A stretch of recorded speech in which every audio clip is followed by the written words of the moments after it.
Assalamualaikum warahmatullahi wabarakatuh. Bismillahirrahmanirrahim. Innal hamdalillah nahmaduhu wa nasta'inuhu wa nastaghfiruh wa na'udzu billahi min syururi anfusina wa min sayyiati a'malina. May yahdihillahu fala mudhillalah wa may yudlil fala hadiyalah. Asyhadu an la ilaha illallah wa la syarika lahu wa asyhadu anna Muhammadan 'abduhu wa rasuluhu la nabiyya ba'dah. Allahumma salli wa sallim wa barik ala nabiyil karim sayyidina wa nabiyyina Muhammadin sallallahu alaihi wasallam wa ala alihi wa sahbihi ajma'in. Amma ba'd. Alhamdulillah kita bisa meneruskan pengajian kita dari kitab Al-Adab Al-Mufrad. Ini bagi ini babuman mata lau sikton itu ya. Bismillahirrahmanirrahim. Babuman, bab ini menerangkan tentang wong mata kang mati lautat pekedeman apa siktun, keguguran. Jadi ini adalah bab yang menjelaskan tentang orang yang keguguran.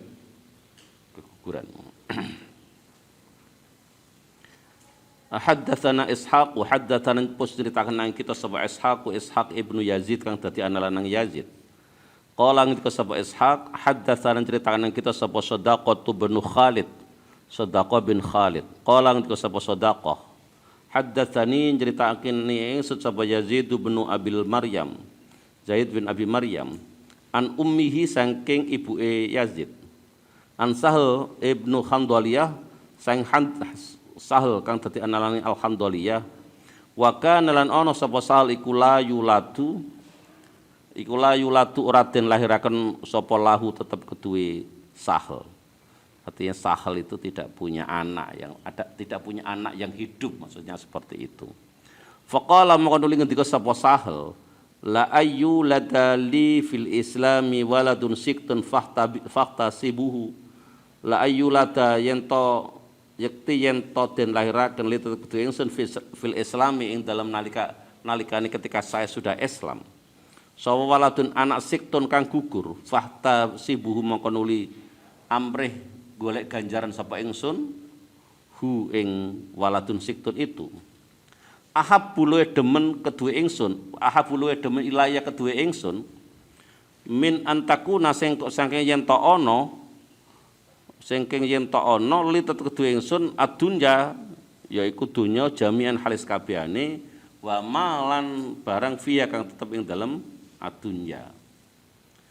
Wa kana lan ana sapa Ibnu Hamdaliyah, analan Hamdaliyah bin Sal itu iku miman wong baya'a kang beat sapa man tahta syajarati ana ing ngisore uwit. Hadis ini itu menjelaskan bahwa ini adalah satu kisah. Berarti hadis ini adalah hadis mauquf kan, karena disandarkan kepada Sahal bin Hamdaliyah. Jadi Sahal bin Hamdaliyah itu diberitahukan bahwa Sahal bin Hamdaliyah itu tidak punya anak yang hidup. Artinya anaknya ya pernah istrinya pernah mengandung kan itu ya. Istrinya pernah mengandung tetapi keguguran kan itulah. Dengan kegugurannya itu Sahal bin Hamdaliyah itu mengharap agar lantaran anaknya itu gugur sehingga Allah itu akan memberikan memberikan pahala yang pahala itu jauh lebih besar, jauh lebih bermanfaat dibanding dunia ini seisinya. Jadi orang itu ketika punya anak dan guguran dan dia ikhlas untuk menerima kenyataan itu dan akhirnya dia mengharapkan ridha Allah, mengharapkan pahala darinya, itu diperkenankan. Kenapa diperkenankan? Karena kejadian ini itu terjadi ketika Sahal sudah masuk Islam. Artinya Rasulullah masih hidup. Dan apa yang diharapkan oleh Sahal itu tidak disalahkan oleh Rasulullah. Inilah yang namanya sunnah takririyah ya. Jadi di satu sisi hadis ini bisa dikatakan sebagai hadis marfu karena kejadian ini terjadi pada masa Rasulullah dan Rasul tidak mengingkarinya. Jadi ini kalau manakala sunnah itu adalah sunnah takririyah. Tapi kalau yang hanya disandarkan kepada Sahal maka kejadian ini itu adalah sunnah atau hadis mauqufan itu ya, atau hadis mauquf. Gitu.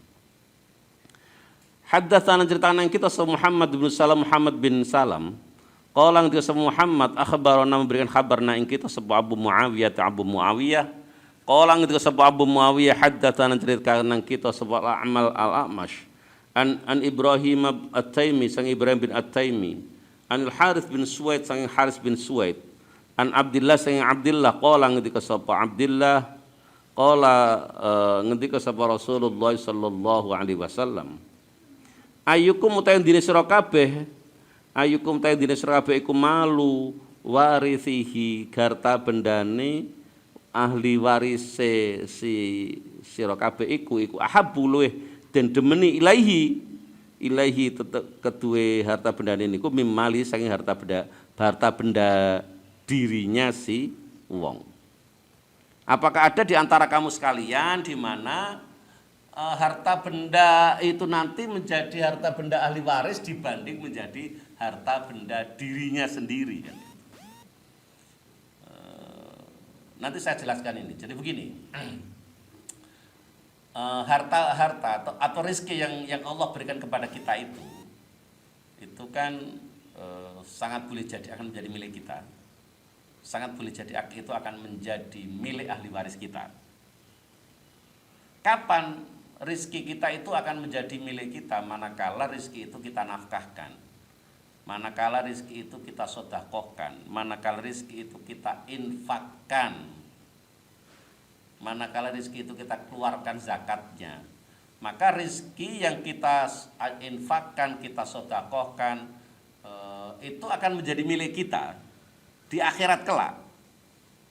Akan tetapi kalau rezeki yang akhirnya didepositokan, rezeki yang digunakan membeli, diinvestasikan ya, misalkan didepositokan, dibelikan tanah, dibelikan rumah, dan seterusnya, itu nanti tidak menjadi miliknya, itu nanti menjadi milik ahli warisnya.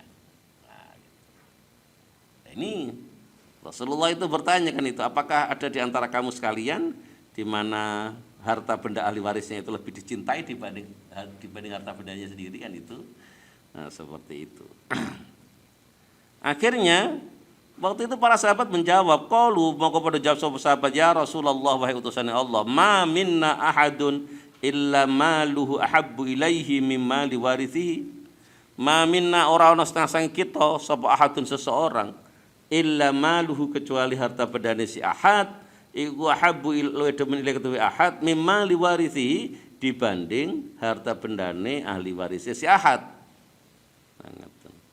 Faqala mangko nuli ngendika sapa Rasulullah sallallahu alaihi wasallam, i'lamu annahu laisa minkum. Ini ketika orang itu mengatakan tidak ada, seluruhnya lebih cinta harta benda itu menjadi milik kita dibanding milik ahli waris kita kan itu. Akhirnya Rasul mengatakan, i'lamu padha weruh sira kabeh annaustune ahad iku laisa ora ana iku minkum annaustune kelakuan iku laisa ora ana iku minkum sira kabeh sapa ahadun seseorang illa malu warithi kejaba harta bendane ahli waris si ahad iku ahabul lewetin demeni ilaihi ahad mimalihi sang ditimbang dari harta bendane si ahad. Maluka utawi harta bendamu iku makodamta. Maluka utawi harta bendamu itu makodamta iku sesuatu yang sudah dahulu, artinya sudah digunakan, sudah diinfakkan. Itu kan sesuatu yang akhirnya dalam ukuran duniawi menjadi habis kan itu. Jadi harta benda yang sudah diinfakkan, sudah disedekahkan, sudah diwakafkan, itu untuk menurut ukuran duniawi itu sesuatu yang sudah lewat, sesuatu yang sudah habis. Wa malu warithika anapun utawi harta bendane ahli warismu iku ma'akhorta iku harta benda akhorta kang ngerekaken sira. Atau kalau dalam bahasa kerennya ya harta benda yang saudara investasikan itu menjadi harta benda ahli warismu kan itu. Nah, ini semestinya yang benar adalah harta benda itu harus kita perjuangkan menjadi milik kita, tidak menjadi milik ahli waris kita. Tapi itu ada batasannya kan? Ada batasannya. Jadi kita tetap diminta untuk meninggalkan ahli waris kita itu menjadi ahli waris yang kuat kan gitu. Menjadi ahli waris yang kuat, menjadi ahli waris yang tidak meminta-minta. Syaratnya gimana? Syaratnya dalam Islam kalau orang itu wasiat dibatasi. Maksimal adalah sepertiga. Agar apa? Agar ahli warisnya itu akan bisa menerima warisan dari jerih payah kita kan gitu.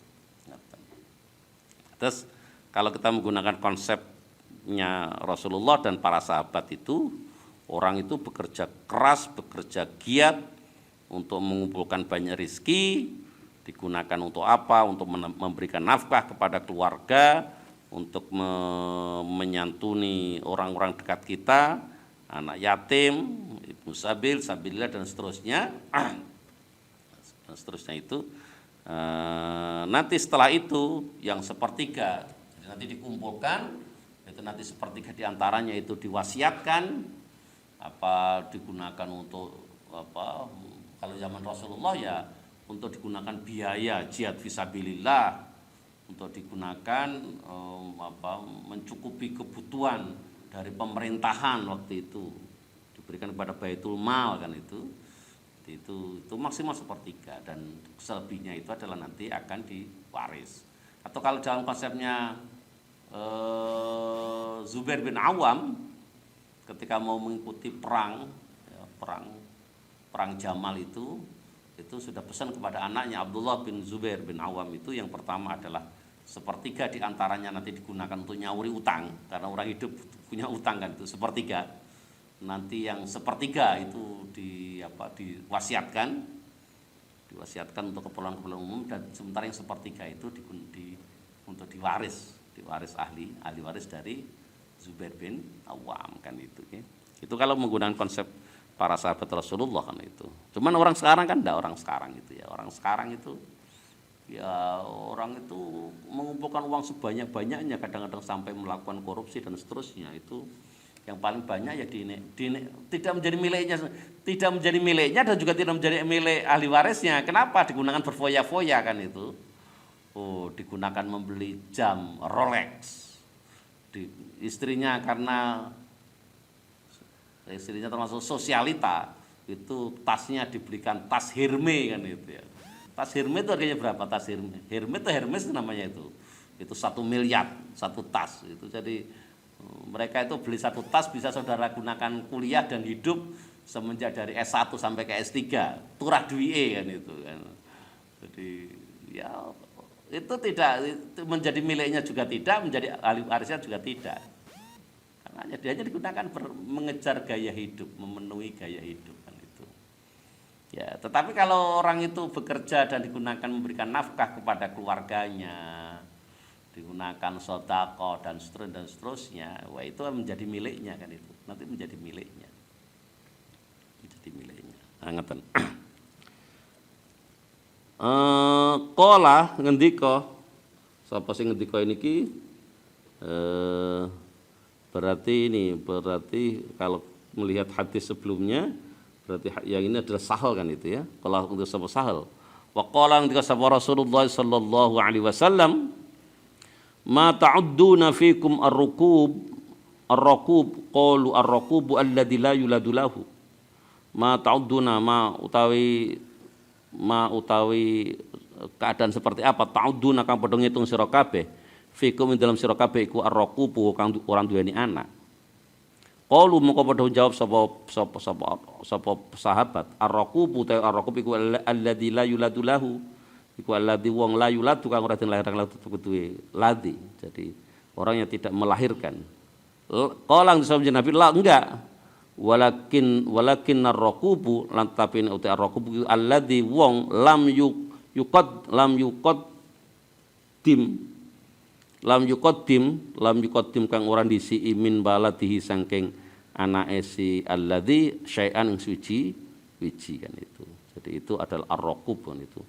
Ar-raqub itu ya tadi, ar-raqub itu adalah orang yang anaknya itu sudah meninggal tadi kan itu, sudah meninggal. Qala ngendika mleh sapa As-Sahl ya. Wa qala Rasulullah sallallahu alaihi wasallam ma ta'udduna fikum as-sur'a ma ta'udduna dalam keadaan seperti apa sih ta'udduna kang hitung sira kabeh fikum sira kabeh as-sur'ata ing wong kang menjadi pegulat yang tangguh. Siapa sih pegulat yang tangguh itu? Qalu atau orang yang kuat. Orang yang kuat itu yang seperti apa sih? Orang sing jagoan itu seperti apa sih? Qalu kepada jawab sahabat, huwa utawi ya surah iku alladzi wong la tasra'uhu sing ora bisa mbanting sing ora bisa ngalahke hu ing asyura sapa arijalu pira-pira wong lanang. Jadi orang yang kuat itu kata sahabat itu adalah orang yang tidak bisa dijatuhkan oleh segenap laki-laki kuat barangkali seperti itu. Faqala maka ngendika sapa Nabi la enggak seperti itu. Walakin asyura atalantapine utawi asyura orang yang kuat iku alladzi wong yamliku kang miliki nafsu ing awake dhewe ladzi ing dal ghadabi nalikane marah-marah, nalikane ghadab, nalikane muring-muring, nalikane duka. Orang yang kuat itu ya orang yang bisa menahan amarahnya kan itu. Menahan amarahnya tidak meletup-letup kan itu. Jadi itu adalah orang yang kuat kan itu. Makanya dulu orang-orang soleh kan itu. Misalkan saya pernah membaca biografinya Yai Ma'ruf ya. Yai Ma'ruf mana Kedunglo. Yai Ma'ruf itu abahnya Yai Majid. Yai Majid itu yang mu'alif, pengarang sholawat wahidiyah. Yang Kedunglo sana kan itu. Kalau sampean ingin tahu bisa ke Kedunglo. Yang salah satu putra dari Yai Majid itu meninggal kemarin. Yai Gus Latif. Gus Latif yang suka naik kuda, sama suka apalagi bersepeda. Oh itu Gus Latif. Gus Latif itu kontroversial kan itu, kontroversial. Kalau oleh pengikutnya beliau dikatakan Ghausu hadzal zaman. Beliau itu adalah pemimpinnya wali di muka bumi ini. Itu Gus Latif kan itu. Kalau oleh orang-orang yang tidak suka dengan beliau yang hidup di sekitar sana, Bandar sana, Gus Latif itu dulu senengannya adu jago. Itu cukup kontroversial kan itu. Wafat. Ya, yang benar bagaimana wallahu a'lam kan itu ya. Wallahu a'lam. Itu sekarang diteruskan oleh putranya namanya Gus Abdul Majid Ali Fikri. Saya kebetulan dulu beberapa kali ikut uji skripsi mahasiswanya Uniwa ya, Untas Wahidiyah kan itu. Dan pernah juga memberi pelatihan metodologi penelitian untuk dosen-dosennya kan itu. Termasuk itu Gus Ali Fikri juga ikut kan itu. Iya.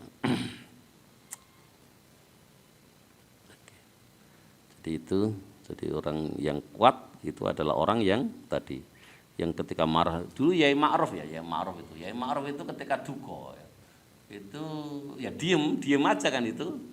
Jadi ketika Yai Ma'ruf itu sudah tidak ngendiko, itu istrinya itu susah kan itu. Jadi istrinya itu mencari-cari kesalahannya dia sendiri. Kesalahan saya apa kok sehingga suaminya itu tidak ngomong kan itu. Ini karena istrinya juga istri yang solihah kan itu kan, istri yang solihah itu. Kalau kata siapa namanya penceramah yang dari Lamongan, nama siapa itu? Yang lucu itu loh. Siapa? Anwar Zaid itu ya, Anwar Zaid itu. Jadi kalau istri-istri sekarang tidak seperti itu kan itu.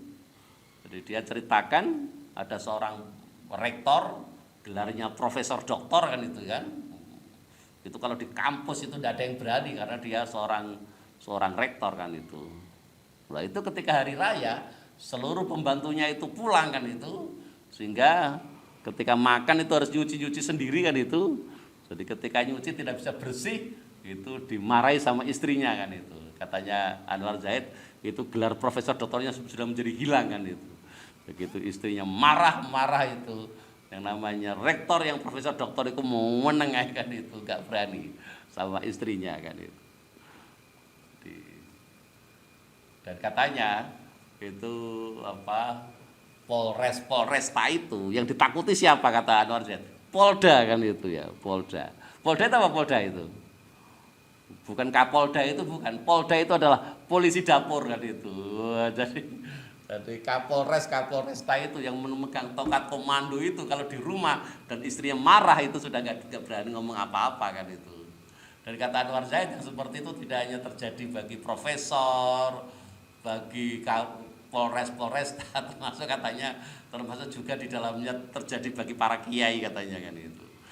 Jadi Anwar Zaid itu ngomong kalau kiai kalau di luar kalau ceramah bisa berbuih-buih iso dalil kan itu. Tapi Anwar Zaid mengatakan saya mau berguru kepadanya kalau ada seorang kiai bisa dalili bojone kan itu. Jadi katanya Anwar Zaid kiai itu juga kalah sama bunyainya kan itu kan. Jadi di mana-mana seperti itu kan itu. Seperti itu. Nah ini menandakan akhir zaman ya. Akhir zaman itu seperti itu kan itu. Padahal seharusnya seorang istri itu kan harus taat kepada suaminya kan itu kan. Sepanjang tidak disuruh untuk berbuat maksiat ya harus taat kan itu, harus taat. Itu makanya kita nanti perlu untuk belajar kitab Uqudul Ijen ya, ben ngerti apa sih ada tanggung jawab seorang istri, apa sih ada tanggung jawab seorang suami. Ya ngaten. Babu husnil malakati, babu husnil malakati ayat utai bab nerangkan tentang berbuat baik kepada budak. Haddatsana Hafiz Ibnu Umar, haddatsan ceritakan sapa Hafiz Ibnu Umar Hafiz bin Umar. Qala ngendika sapa Hafiz, haddatsan ceritakan nang kita sapa Umar bin Fadl, Umar bin Fadl. Qala ngendika sapa Umar, haddatsana Nuaim bin Yazid, Nuaim bin Yazid. Qala ngendika sapa Nuaim, haddatsan ceritakan nang kita sapa Ali bin Abi Thalib radhiyallahu anhu, Ali bin Abi Thalib radhiyallahu anhu, anna Nabiy sallallahu alaihi wasallam satune Nabi Muhammad sallallahu alaihi wasallam lamma sakula nalikane sakula wis berat artinya sudah gerah sudah sakit berat qolang dika sapa nabi ya Ali wa Ali i'tini bi tobakin i'tini nekano sira bi tobakin ing cawan ing tempat ya aktu bukan akan nulis ingsun fi ing dalam tobak ma la tadillu ma ing barang la tadillu kang ora bakal sesat sasar apa sesat sapa umatku ba'di setelah ingsun. Fa khasyitu itu yang ini fa khasyitu itu berarti omongan Ali ini. Fa khasyitu maka nuwudi sapa ingsun ayas bikon yen kondisi sapa Nabi ingsun artinya wafat lebih dahulu fakultu maka nuli matur sapa ingsun Ali matur teng Rasulullah ini sedaya ingsun iku la ahfadu yakti luwe apal sapa ingsun min dira ayis sahifati ditimbang saking lengen lorone lembaran catatan wa kana lan ana sapa ra'su siraj nabi iku baina dhira'i iku ing antarané lengan ingsun wa adudi lan pundak ingsun jadi disandarkan ya jadi kepalanya Rasulullah itu disandarkan di antara lengan dan pundaknya Ali bin Abi Thalib. Faja'ala mongko nuli ndadekaken yusi memberi wasiat sapa jeneng Nabi bis salati lan salat wa zakati lan zakat wa ma malakat aimanukum dan berbuat baik kepada malakat kan miliki sapa aimanukum pira-pira tangan ingin ira kabeh artinya apa yang kamu miliki dalam konteks ini adalah budak. Jadi ketika Rasulullah itu akan wafat pesannya apa? Pesan yang pertama adalah as-shalah diminta untuk menjaga salat. Yang kedua diminta untuk apa? Az-zakah diminta untuk senantiasa menunaikan zakat. As-salat itu adalah satu media untuk berkomunikasi antara seorang hamba dengan Allah. Sementara az-zakat itu adalah media komunikasi antara seorang hamba dengan hamba yang lain. Itu. Dan ternyata kalau kita pelajari ciri-ciri orang yang bertakwa itu kita memberikan sebagian dari rezeki yang Allah berikan kepada kita untuk sesama itu jauh lebih banyak dibanding tentang sholat kan itu. Jadi, makanya wajar manakala tolak ukur orang yang dicintai oleh Allah itu adalah anfa'uhum linnas. Jadi agama itu untuk kepentingan sesama, tidak untuk kepentingan Allah kan itu. Jadi itu beragama. Beragama itu seperti itu. Maka kalau ada orang beragama tidak menciptakan kedamaian sesama, maka dia itu beragama tetapi tidak bertuhan kan itu. Kata Gus Musa seperti itu kan itu. Orang itu membela agamanya mati-matian dengan cara apa? Dengan cara melanggar ketentuan-ketentuan Allah. Oh, saniki ngoten kan?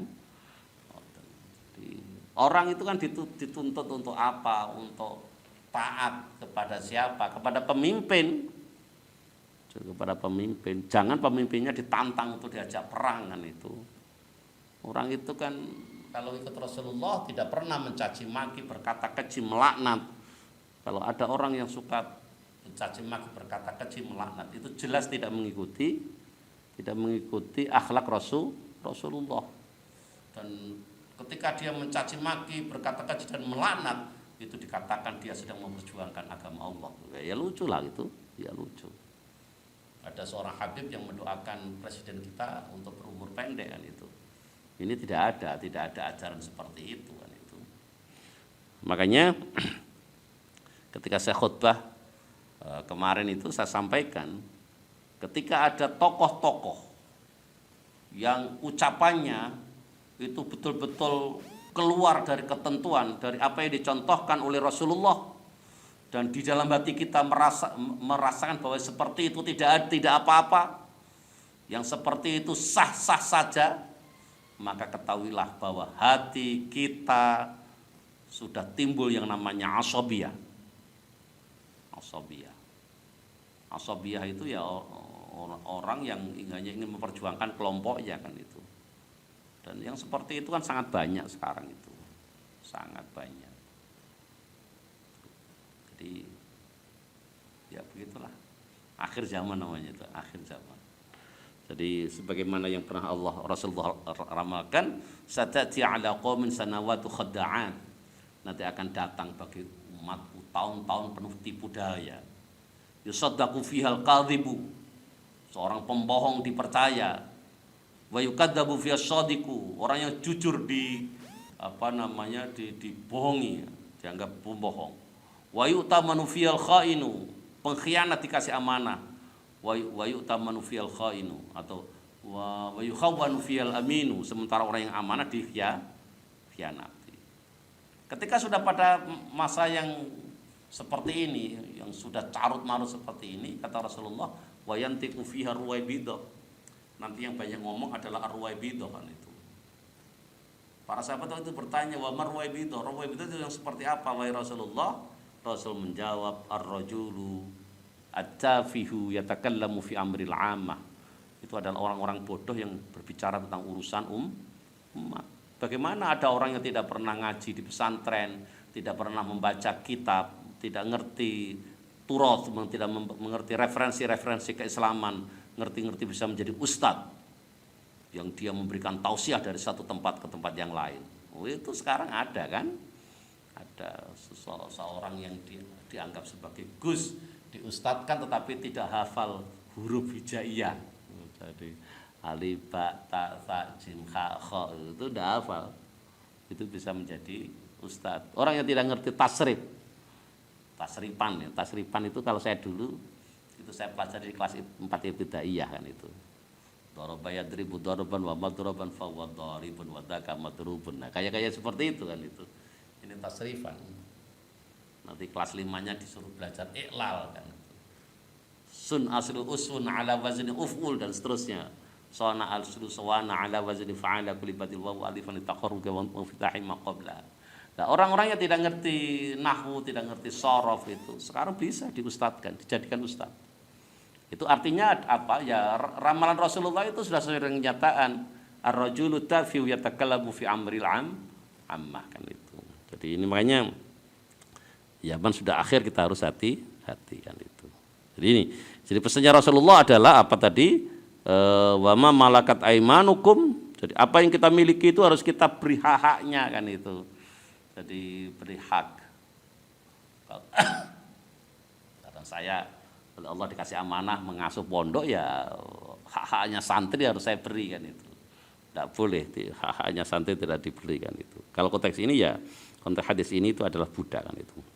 Wa qala kadzaka hatta fadat nafsuhu wa amarahu bi syahadatin alla ilaha illallah anna muhammadar abduhu wa rasuluhu man syahida bihima khurrima 'alan nari Wa qala lang tu sapa Sayyidina Ali kadzaka kaya mungkin hatta fadat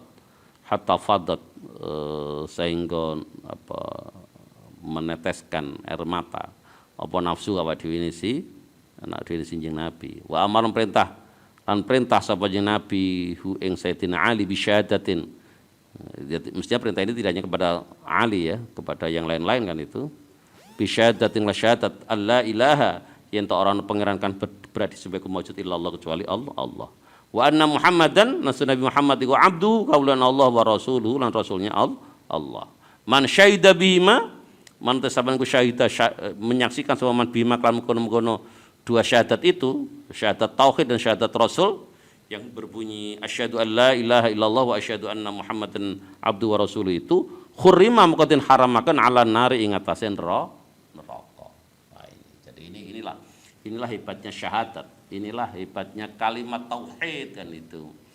Kalimat tauhid. Orang yang kafir bertahun-tahun bisa jadi sampai 70 tahun. Nanti ternyata di akhir hidupnya dia mendapatkan hidayah dan mengucapkan syahadat asyhadu an la ilaha illallah wa asyhadu anna Muhammadar Rasulullah, maka dia bisa seperti anak kecil dan ketika dia meninggal karena dosanya belum banyak dia akan masuk surga kan itu syahadat, itu kalimat tauhid seperti itu kan itu. Makanya banyak ulama yang mengherankan kalau kalimat tauhid yang sedemikian luar biasa perannya, bagaimana ada orang yang gara-gara mengucapkan la ilaha illallah akhirnya menjadikan orang itu masuk neraka kan itu karena dianggap sebagai bid'ah kan itu. Ini mengherankan. Jadi mengherankan. Termasuk yang dijelaskan banyak oleh Syekh Ibnu Qayyim Al-Jauziyah kan itu. Dalam kitabnya Ar-Ruh kan itu. Ngaten. Oke, kita teruskan. Haddatan ceritakan kita se Muhammad bin Sabi qolang kita se Muhammad haddatan ceritakan kita sebab Israil anil A'mash saking A'mash. An Abi Wa'il sang Abi Wa'il an Abdillah sang Abdillah an Nabi sallallahu alaihi wasallam sang Nabi Muhammad sallallahu alaihi wasallam qolang kita sebab Nabi ajibud da'i ajibu bareng jawab sira kabeh ad-da'i wong kang ngundang. Kalau saudara itu diundang, mendapat undangan, apalagi undangan walimah, maka saudara wajib datang kecuali ada udzur syar'i. Oh itu. Jadi menyenangkan orang ini kalau ada orang mengundang kita datang kan senang kan itu, senang. Wala taruddul hadiyata wala taruddul ojo nolak sira kabeh hadiah ing hadiah. Kalau saudara dikasih hadiah, terima kan itu. Kalau orang memberikan hadiah ditolak itu, wah itu bisa malu kan itu, bisa malu. Sepanjang itu memang betul-betul hadiah, tidak gratifikasi kan itu ya, tidak gratifikasi. Gratifikasi itu seperti apa? Contoh misalkan itu ya, ada mahasiswa mau ujian skripsi, terdaftar misalkan ujian skripsi nanti jam 8, ngerti-ngerti pagi-pagi datang ke rumah terus ngasih sesuatu ya saya tolak itu namanya menyuap itu kan itu, jadi memberi gratifikasi, saya tolak. Tetapi kalau dia memberi setelah selesai monggo lah itu.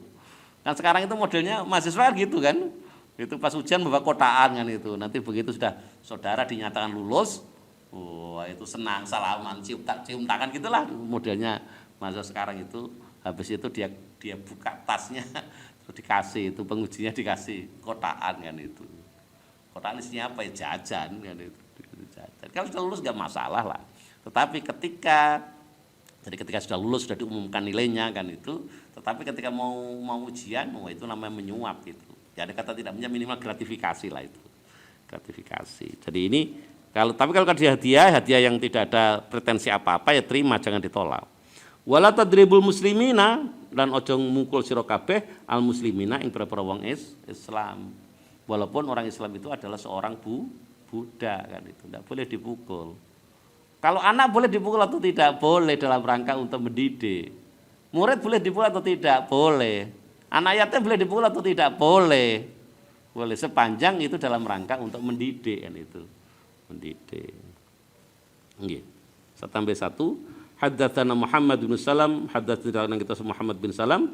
Qala kita Muhammad akhbarana bil habarna kita Muhammad bin Fudail an Mughirah sang Mughirah an Ummi Musa sang Ummi Musa an Ali sang Ali radhiyallahu anhu qala ngendika sapa Ali kana akhiru kalamin nasi kana ana apa akhiru kalamin akhiru kalamin Nabi sallallahu alaihi wasallam ngendikane Rasul Nabi Muhammad sallallahu alaihi wasallam iku as-shalah as-shalah. As-shalah padha njaga sira kabeh, padha ngreksa sira kabeh as-shalat ing salat, as-shalata padha ngreksa sira kabeh as-shalata ing salat. Jadi salat sedemikian penting sehingga Rasul ketika mau wafat itu pesannya adalah salat. Kenapa kok salat sedemikian penting?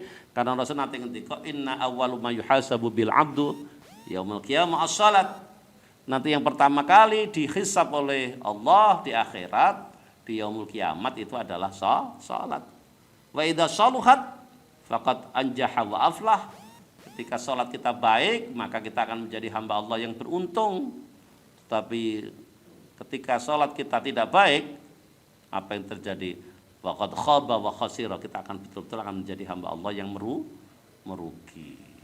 Tetapi ketika Allah melihat hamba-hambanya yang sedang dihisab oleh malaikat itu kualitas salatnya jelek, itu Allah tanya kepada malaikat, hal li 'abdi min tatawwu, apakah hambaku itu mempunyai enggak ibadah-ibadah sunnah, salat-salat sunnah kan itu. Kalau kita mempunyai salat-salat sunnah, maka salat-salat sunnah kita itu bisa menyempurnakan kualitas salat wajib kita yang kurang sempurna. Demikian juga puasa. Kalau puasa Ramadan kita berkualitas kurang baik, kalau kita punya puasa-puasa sunnah yang jumlahnya sebanyak hari yang kita puasa wajib dalam satu tahun kan kita puasa wajib kan 1 bulan ya, yang rata-rata 29 hari itu. Kalau dalam 1 tahun kita puasa sunnah itu jumlahnya ada 29 hari, maka manakala kualitas puasa Ramadan kita ada yang kurang baik akan disempurnakan dengan apa? Dengan puasa-puasa sunnah itu. Demikian juga sholat juga sama. Sehari semalam kita melaksanakan sholat wajib itu 17 rakaat. Kalau dalam sehari semalam sholat sunnah kita ada 17 rakaat, maka manakala ada kualitas sholat fardu kita yang kurang sempurna akan disempurnakan dengan sholat-sholat sunnah itu. Demikian juga zakat. Ada zakat, ada sedekah, zakat wajib, sedekah sunnah. Nah itu. Jadi kalau ternyata kualitas zakat kita kurang sempurna, bisa disempurnakan dengan apa? Dengan sedekah sunnah kita. Haji wajib, umroh sunnah. Nah itu. Jadi begitu caranya. Jadi ketika kualitas ibadah fardu kita kurang sempurna, kita bisa sempurnakan itu dengan apa? Dengan ibadah-ibadah sunnah. Jadi as-salah as-salah. Ittaqullah pada wedi sira kabeh Allah ing Allah fima ing dalam barang malakat kang miliki sapa aimanukum pira-pira tangan ira kabeh. Jadi apa yang Anda miliki ya budak-budak itu. Jadi Rasulullah itu memesan agar orang-orang itu memberikan hak kepada budaknya. Memberikan hak apa? Memberikan makan, memberikan pakaian, memberikan hak untuk istirahat kan itu. Kalau kepada budak seperti itu apalagi kepada asisten rumah tangga, ART ya, asisten rumah tangga itu. Ya dikasih haknya, ojo dipleterai kan itu kan. Jangan disuruh terus kan, dia lelah nanti kan. Nah, seperti itu. Nggih, sementara ngeten kita tutup bersama pengajian kita pada pagi ini dengan doa kafaratul majlis. Subhanakallahumma bihamdika asyhadu an la ilaha illa anta astaghfiruka wa atubu ilaik. Wassalamualaikum warahmatullahi wabarakatuh.